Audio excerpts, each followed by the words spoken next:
Welcome back to This Day in Scottish History. I'm your host, Colin MacDonald, and today we're diving into the life and legacy of one of Scotland's most remarkable reformers, Reverend Henry Duncan. Born on this day, October 8th, 1774, in Lochrutton, Kirkcudbrightshire, Duncan was a man of profound compassion and vision. He's best known for founding the world's first mutual savings bank in 1810, a revolutionary step that offered financial security to the poor of his parish in Ruthwell, Dumfriesshire, and eventually transformed banking practices worldwide.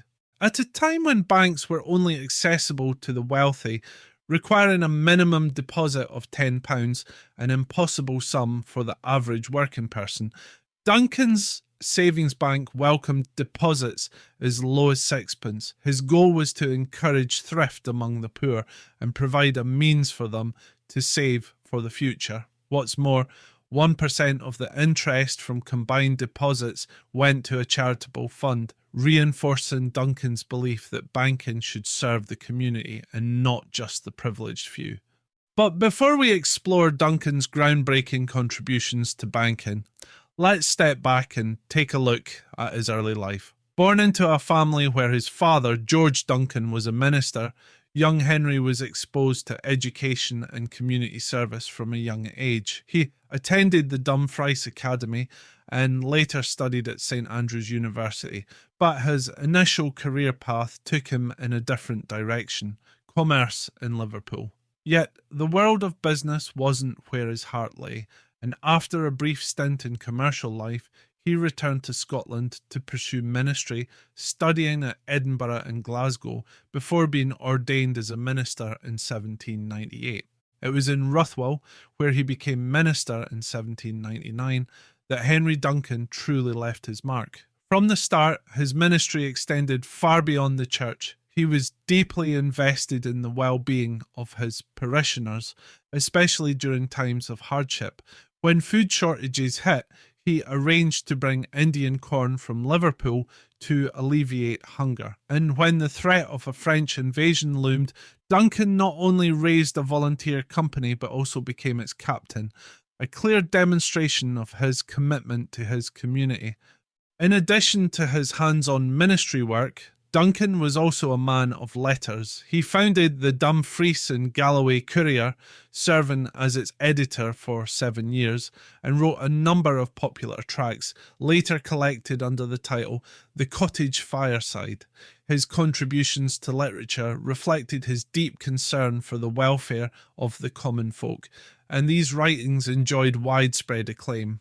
Now, back to the institution for which Duncan is most famous, the Ruthwell Parish Savings Bank.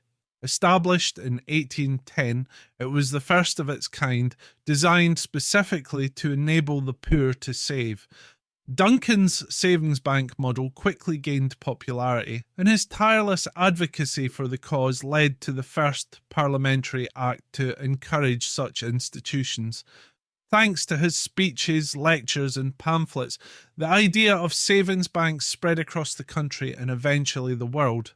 Duncan's commitment to the cause was not motivated by personal gain. He received no financial reward or official recognition for his efforts, only the appreciation of those who recognised the transformative power of his work. While the Ruthwell Bank itself was not a lasting success, by 1875, only 29 accounts remained, and these were transferred to a nearby savings bank. Its influence was profound. Duncan's model became the foundation for the Trustee Savings Bank, which eventually merged into the modern TSB we know today. His legacy was commemorated in 2010 at a bicentenary conference held by the University of Edinburgh, where scholars reflected on the enduring impact of his vision in today's financial and social landscapes. But Henry Duncan's accomplishments weren't limited to banking and ministry. He was also an amateur geologist and antiquarian. In 1818, he restored the famous Ruthwell Cross, one of Britain's finest Anglo-Saxon monuments, which he discovered in his parish.